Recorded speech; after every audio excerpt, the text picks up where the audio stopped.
Hi friends, and welcome to another video with me, the A320 pilot, and in this one we're going to be talking about the A320 flight deck. We're going to be taking a tour from top to bottom, left to right, and you're going to be learning what everything is called, and also we'll go through some of the actual individual components and panels and sections and push buttons, talking about what some of them actually do as well. As always, I am an Airbus A320 real-world pilot. I have almost 10,000 hours experience on the Twin Otter Boeing 737-800 series, as well as the Airbus A320. I've been flying for almost 15 years, but that all being said, this is not for any real-world use whatsoever. It's just here to make your flight simulation experience much more immersive, realistic, and just a bit more fun. So with all that being said, let's get straight to the video.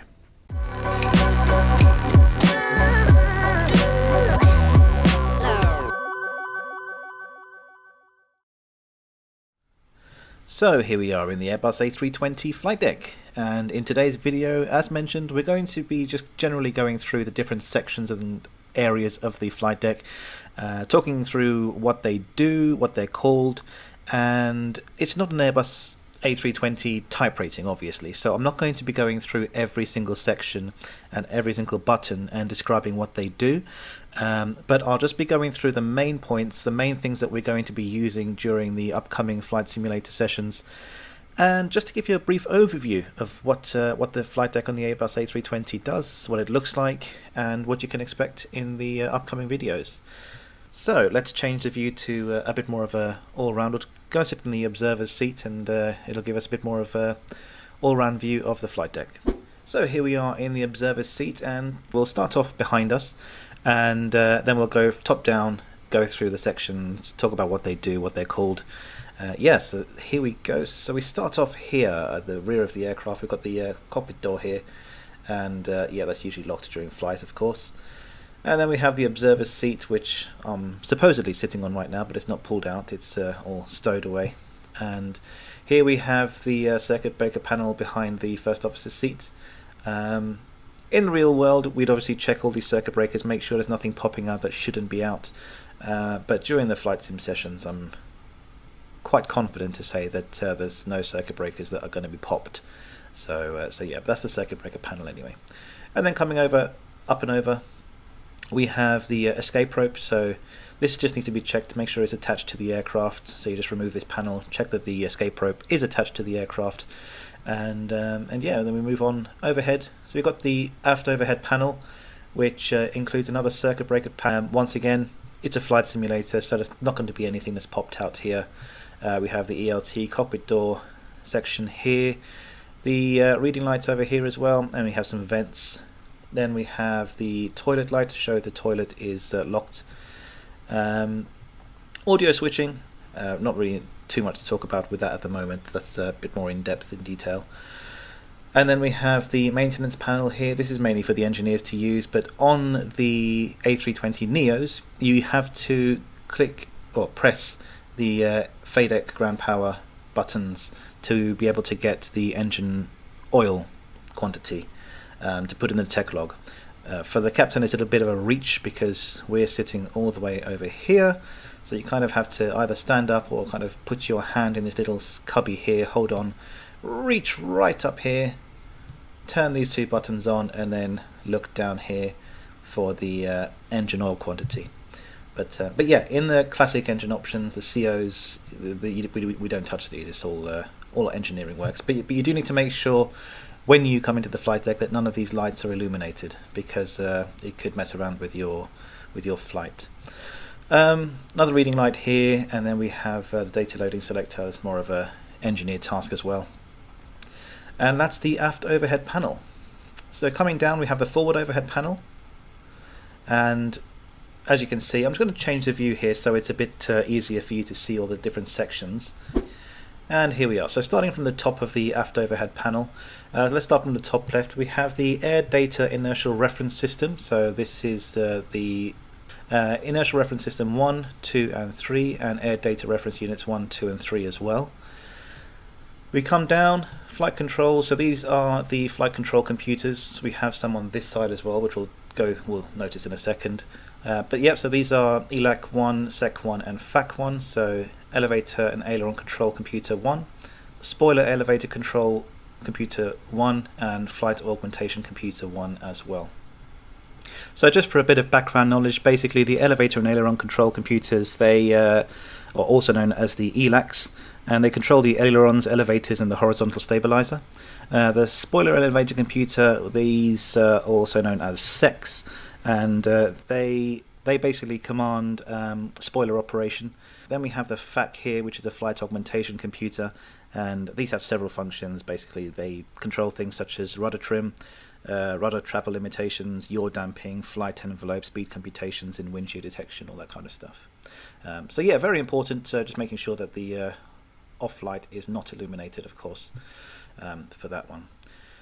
And then coming back here, we have the evacuation section, and it's basically what it says on the tin. So if it's captain and purser, then the captain or the cabin manager or purser can command an evacuation. If it's down on the captain's side, which is in my company, only the captain can command an evacuation. And then we have the horn shut off and evacuation command there as well. Emergency electrical power panel. We have the GPWS section, and then we have the ground control. So this is the cockpit voice recorder. Oxygen panel here, and then we have the flight attendant call panel, and then the rain repellent and wiper panel here as well. Coming up, we have the engine 1 APU and engine 2 fire panel. So we can test once we have electrical power, and we can also discharge the squibs here as well. So, and pressing these fire push buttons does a bunch of things, but basically it shuts the engines and APUs down, ready for fire discharging. So then we have the hydraulic panel, which controls the hydraulics, engine 1 pump, engine 2 pump, the yellow electric pump, and power transfer units. And yeah, this is the blue system, and this is for the RAT. Then we have the fuel panel, of course, the fuel pumps all here, and the mode selector, whether it's manual or auto, and the cross-feed valve as well. Then coming down, we've got the electrical panel. So batteries here, battery voltage, commercial galley cabin. The generators that are connected to the engines, so the integrated drive generator 1 and integrated drive generator 2. I should have mentioned this before, but you'll notice that there are several buttons and push buttons here that have red guards on them. And this is here for a reason. Anything that has a red guard on it cannot be reversed in flight. So once you press this button or this button or this button or the ITG buttons or the cargo smoke discharge buttons, these things can't be reversed in flight. Once they're pushed, and the only way to reverse them is to land, get the engineers to come and reset everything, and that's how it's done. So once it's a non-reversible action in flight, which is why they're guarded and why they're red. And then the electrical panel as well, we also have the Gen 1 and Gen 2, and we have the APU external powers and the bus tie switch as well. And then further down again, we have the air conditioning panel, APU bleed here, engine bleeds, and pack operation hot air as well, and this is the temperature selectors, and then pack flow low, normal or high. When we have not very many passengers on board, we can switch this down to low, and it just does a little bit of fuel saving, makes the air conditioning a little bit more economical. And then over here we have quite a lot going on here actually. So we have the anti-icing section here, which is wing anti-ice, engine 1 and engine 2 anti-icing, and then we have the probe heat and window anti-icing. If it's not pressed, it's automatic, so once the engines are running, the probe heat and window heat will run automatically. It only really needs to be pressed when you're following an ECAM or a QRH checklist.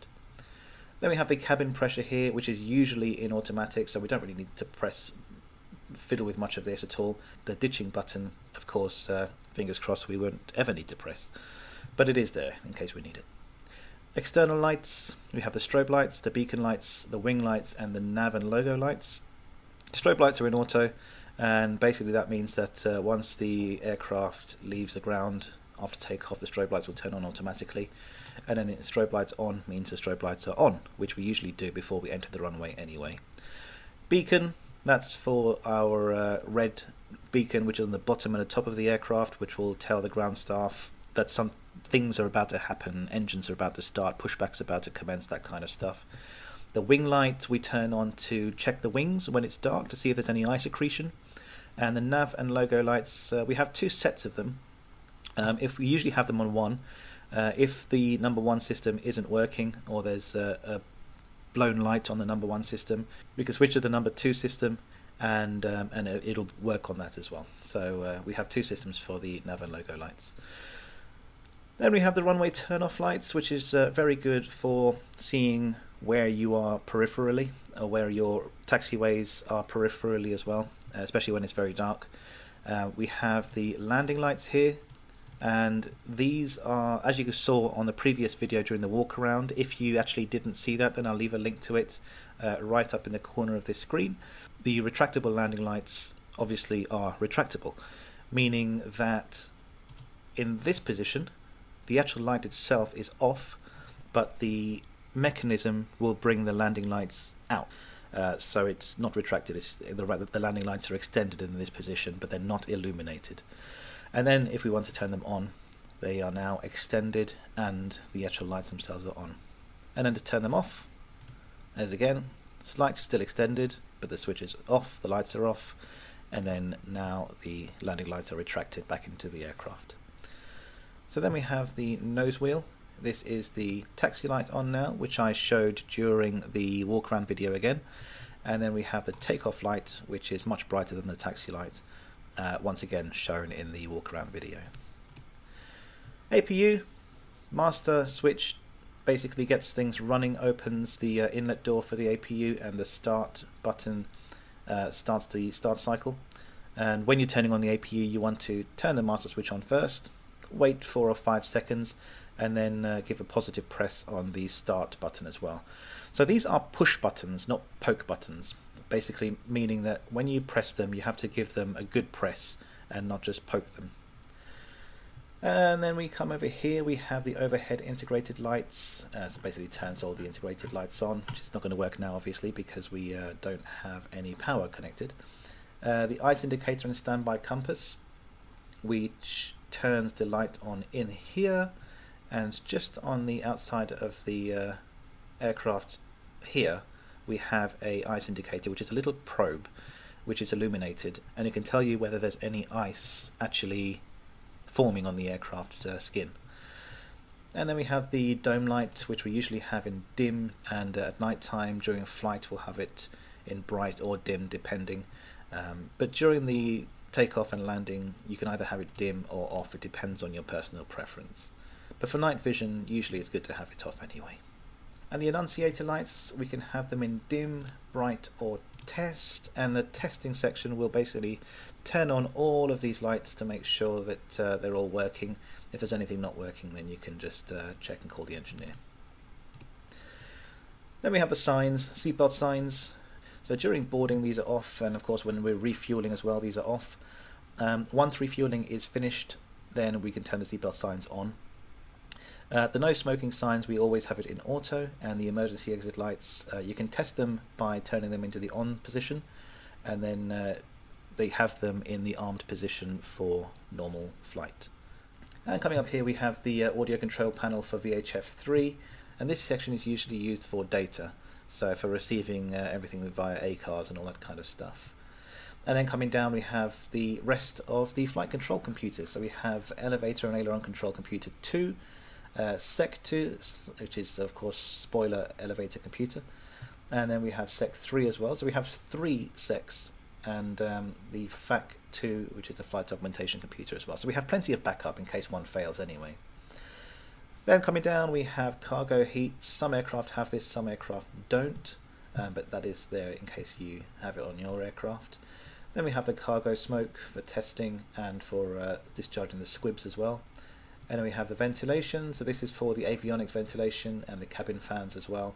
And this is for engine manual starting, which we could go through in one of the upcoming videos, but I've never ever used these before. And usually if the APU is not working, the airports will almost always have a ground air starter as well, so we don't need to use these unless there's something wrong with the actual starter inside the engine. And then on this side we have the first officer's wiper and rain repellent section as well. And that is the forward overhead panel. Coming down here we have the standby compass. So if we press that, it comes out. Let me just change the view again. So as you can see here, this is the standby compass, and at the moment we're facing west, as you can see. So as mentioned, this light here will illuminate a light inside this area, so you can see the standby compass during the night. So let's push that back in. So coming down again. So coming down here we have everything to do with the EFIS and autopilot. So on the left hand side we have the captain's EFIS control panel, and on the right hand side we have the first officer's EFIS control panel. EFIS being electronic flight information system.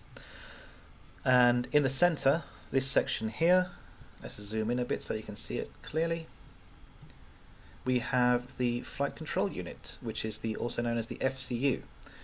And the Boeing, this is called the mode control panel. It's called different things in different aircraft, but for the Airbus A320 it's called the FCU.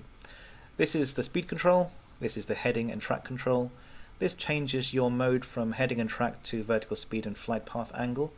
This is your autopilot 1 and autopilot 2, localizer capture, auto thrust, expedite descent and expedited climbs, and your approach mode button as well.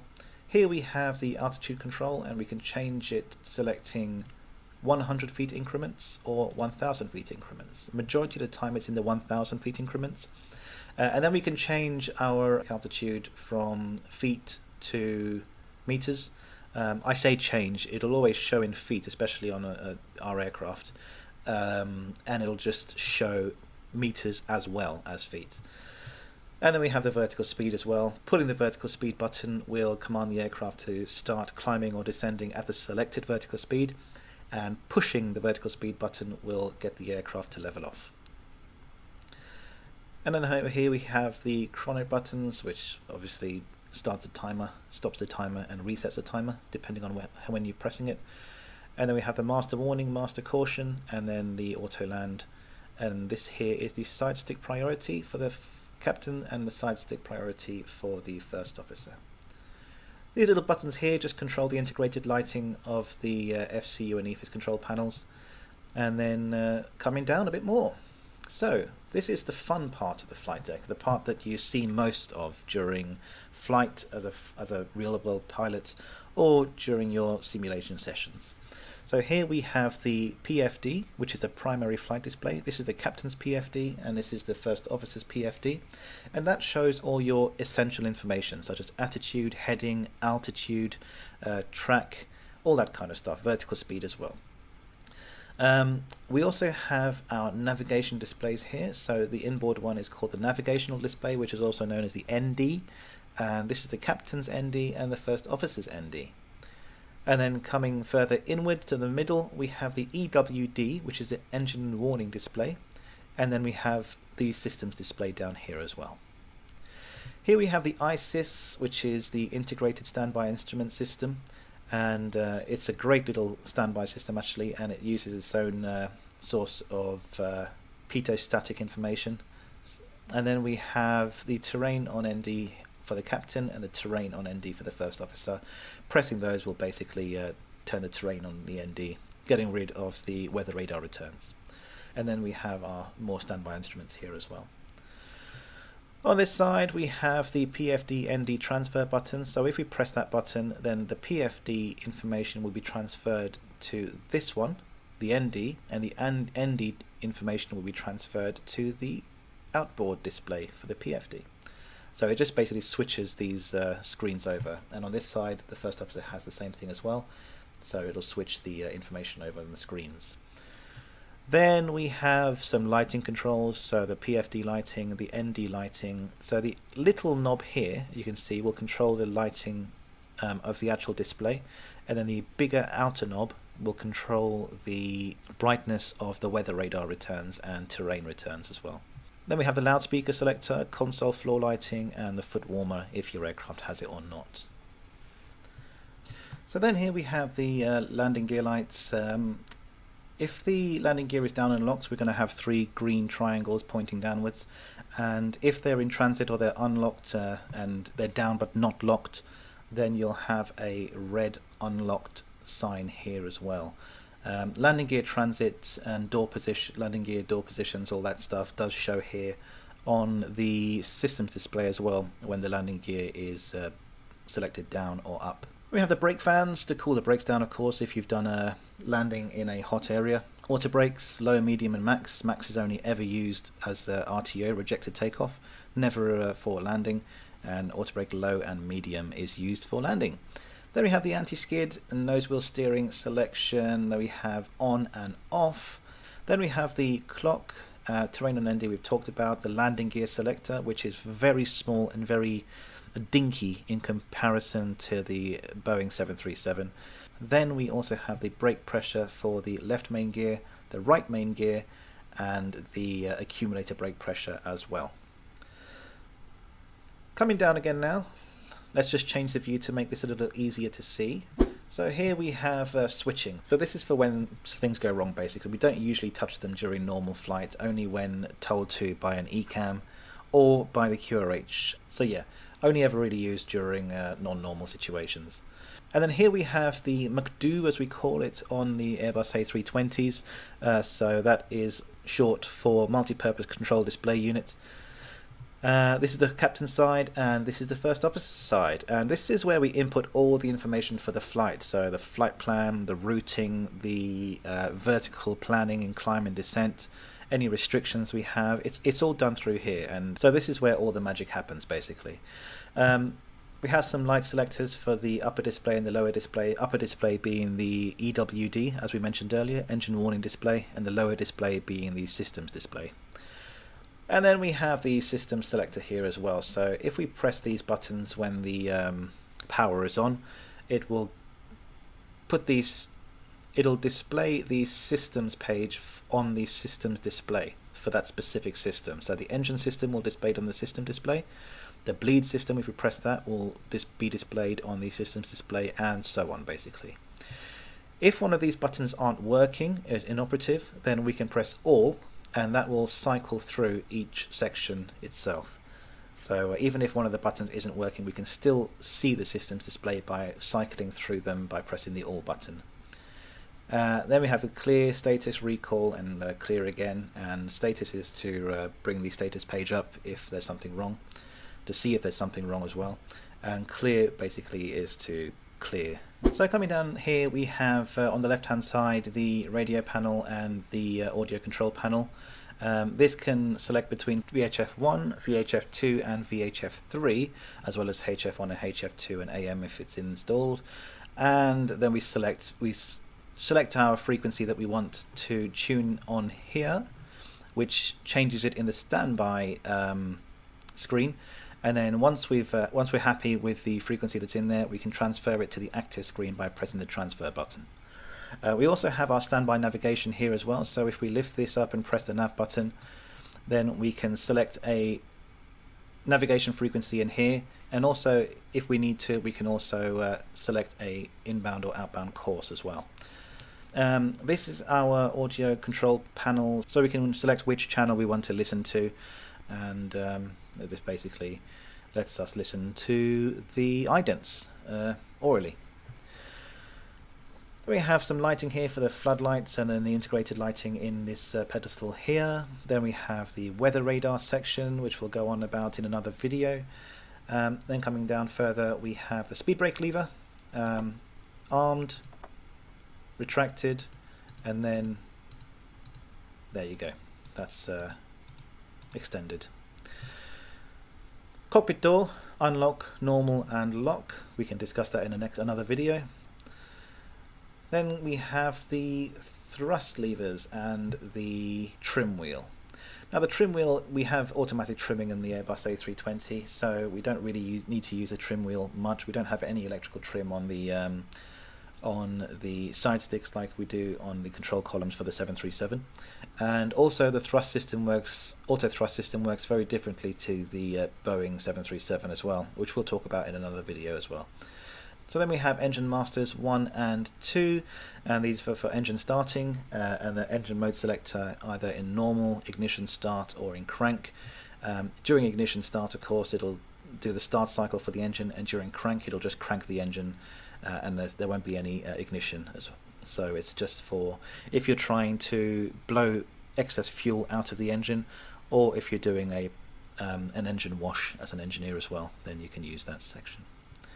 And then coming down we have the rudder trim, which can be reset to 0, and then further down we have the parking brake, which is currently selected to on, and to turn that on and off we pull it up towards the ceiling and then rotate it in the direction that we want to turn to, whether we want to turn it on or off.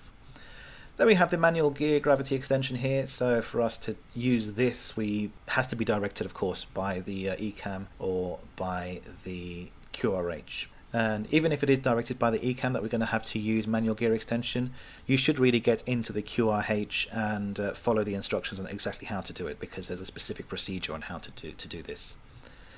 And then coming further up again, we have the first officer's radio panel and audio control panel here, the floodlight for the first officer, then we have the ATC panel as well. So that's for our transponder and squawk code input as well.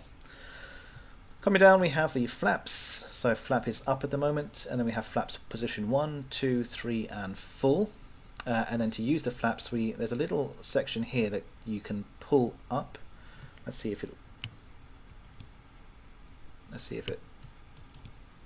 you can see it just kind of moving as I move it. So you have to pull this section up towards the ceiling, and then it unlocks the actual lever so you can move to the next flap position. Here we have the printer for ACARS. We use that quite a lot, and there's some spare printer paper in this little cubby here, and since we're here, this section holds the rain repellent liquid. And that's basically it for the pedestal section. If we come over here for the captain's side, we've got the tray table in this section here, so we just pull this little flap out and then it pulls the whole tray table out for us. Let's see if it'll do it. There we go, like magic. It's a lovely little tray table, very expensive piece of equipment as well. So that's the captain's one, and then we have the first officers as well, of course. It's always a bit of a bummer when you get to the flight deck and then you realize that the tray table is actually inoperative, because they are very, very helpful to have, especially when you want to eat a meal. Then we have our side stick here as well, so we can move that up, down, left and right as just as any normal joystick. We have the tiller on the captain's side, and then we have the side stick here and the tiller on the first officer's side. I forgot to mention on the thrust levers, if I give you a different angle, we have the instinctive auto thrust disconnect button. So you can disconnect the auto thrust in different ways. One by pressing that button, or two by pressing the auto thrust push button here on the FCU.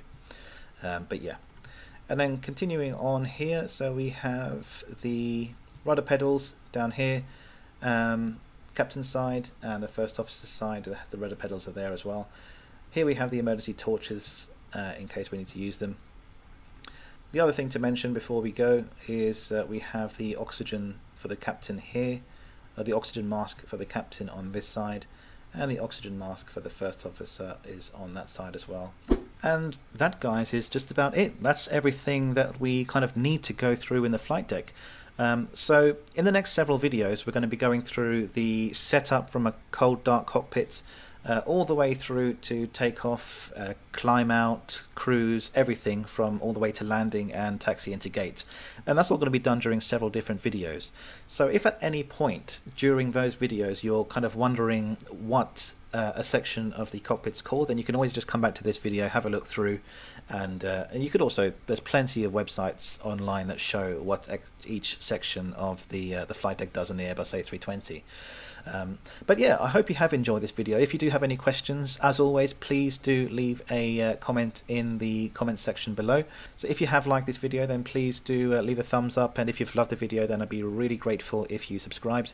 Lots of interesting videos coming up on how to improve your simulation sessions, making them a bit more realistic.